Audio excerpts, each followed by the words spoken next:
Elder Geoffrey R. Holland, apostle of the Church of Jesus Christ of Latter-day Saints, joined Baroness Emma Nicholson from the United Kingdom's Parliament at leading international think tank Chatham House in London, England.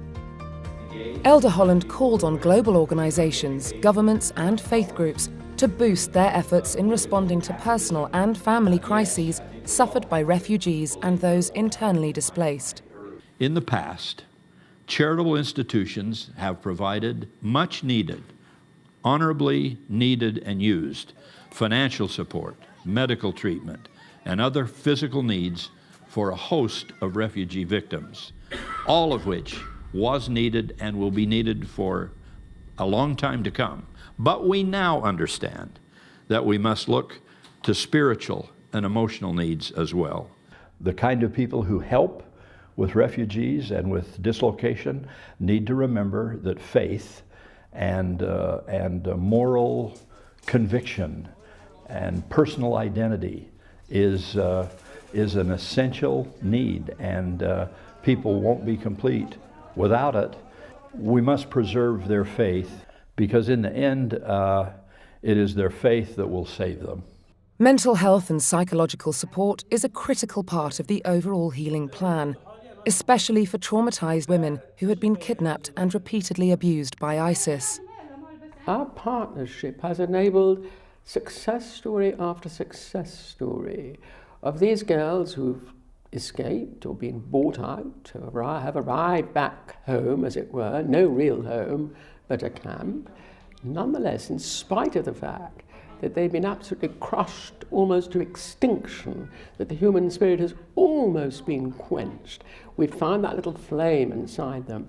We've managed to nurture it and bring it back again. And we've got some true success stories, and they will stand up and say themselves, I'm whole again, I'm me, I can now do something, I can help others, I can run a little business, I can earn a living, I can have a family. This is really wonderful, and we're so happy with that. So at the moment we are providing 35,000 psychiatric consultations a month. The interesting part to me is what has been achieved over the last 3 years. We've actually changed our approach from the beginning of the disaster, when we were providing shelter and food for people who have recently been displaced. But now it's much more about primary health care. AMAR and LDS Charities over the last 3 years have built 4 primary health care centers for people that would have no access of any kind. Those health care centers provide mental health consultation for people who have been recently liberated from their ISIS captivity.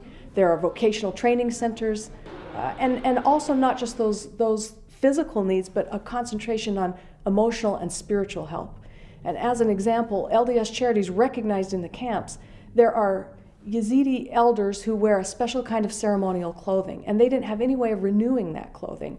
And so LDS Charities, a very small project, went out to buy fabric, hire a tailor to make those dresses in the prescribed way, so that the people can have access to their spiritual connection.